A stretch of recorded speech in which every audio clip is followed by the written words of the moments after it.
13 जून 2025 ये वो तारीख थी जो इजराइल और ईरान के इतिहास में दर्ज हो गई है। इसी दिन इजराइल ने एकाएक ईरान के ऊपर एक साथ कई हवाई हमले शुरू कर दिए थे और इन हमलों में ईरान के टॉप परमाणु वैज्ञानिक से लेकर सर्वोच्च सैन्य कमांडरों को ढेर कर दिया था।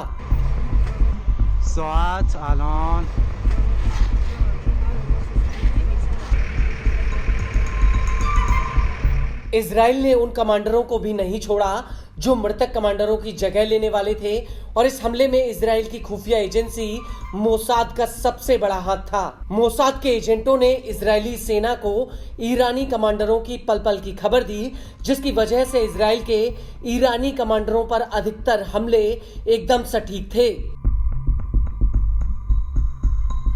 ऐसा लग रहा था कि मानो इजराइल ईरानी अधिकारियों के एक एक कदम पर घात लगाकर बैठा है।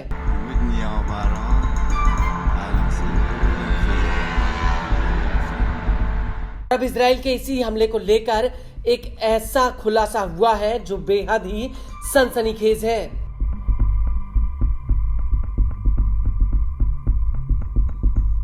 दरअसल ईरान इंटरनेशनल ने अपनी रिपोर्ट में कहा है कि इजराइल का ईरान पर हमला आज के जमाने की सबसे असाधारण सुरक्षा और सेना में घुसपैठ था।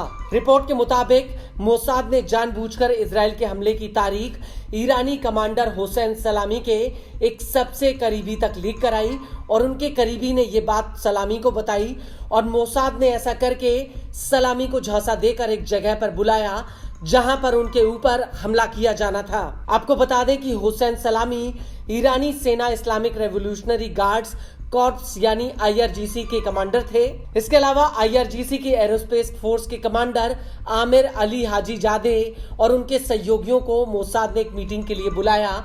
मोसाद ने ये सब बेहद ही शातिर तरीके से प्लान किया था और जब ये सभी कमांडर एक जगह इकट्ठा हुए तो इजरायली सेना ने एक मिसाइल हमले में एक झटके में सभी को ढेर कर दिया।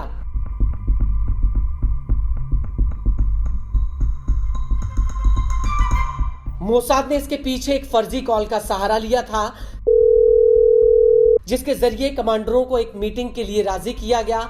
इसके अलावा मोसाद की ईरानी कमांडरों और अधिकारियों की निजी जिंदगी में घुसपैठ एकदम सटीक थी, जिसकी वजह से इजराइल ईरानी कमांडर गोलाम अली राशिद के वारिस अली शादमानी को भी मारने में कामयाब रहा। बता दें कि गोलाम अली राशिद खातम अल अनबिया सेंट्रल हेडक्वार्टर के मुखिया थे, जो ईरान की सबसे सर्वोच्च वॉर टाइम मिलिट्री कमांड है।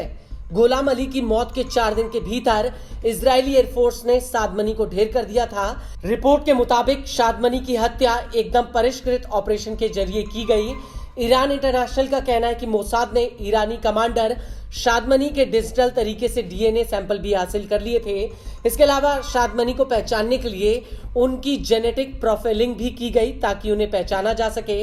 इसके बाद तेहरान के एक सिक्योरिटी कैमरे में मोसाद ने एक मालवेयर डाल दिया था और इस मालवेयर ने तेहरान के जाफरीना इलाके में शादमनी की शिनाख्त की और 27 जून 2025 को शादमनी को इजरायली ड्रोन अटैक में मार दिया गया। इसके साथ ही तेहरान के कुर्दबाचे इलाके में IRGC इंटेलिजेंस के मुखिया और उनके 2 सहयोगियों को मोसाद के एजेंटों ने धोखे से एक सेफ हाउस में बुला लिया था।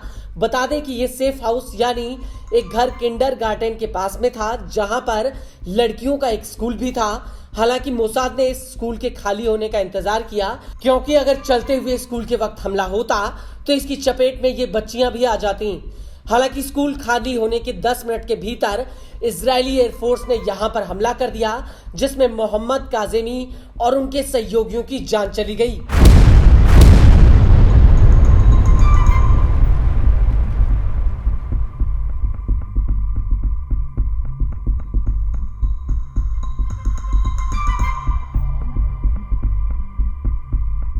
आपको बता दें कि इन हमलों में मोसाद के साइबर अटैक की सबसे बड़ी भूमिका थी। खुद ईरान के कम्युनिकेशन मंत्री ने इस बात को माना था कि युद्ध के दौरान ईरान के ऊपर 20,000 से ज्यादा साइबर अटैक किए गए और इन साइबर हमलों के जरिए मोसाद ने ईरानी सेना के कमांडरों की कई अहम खुफिया जानकारी चुरा ली थी।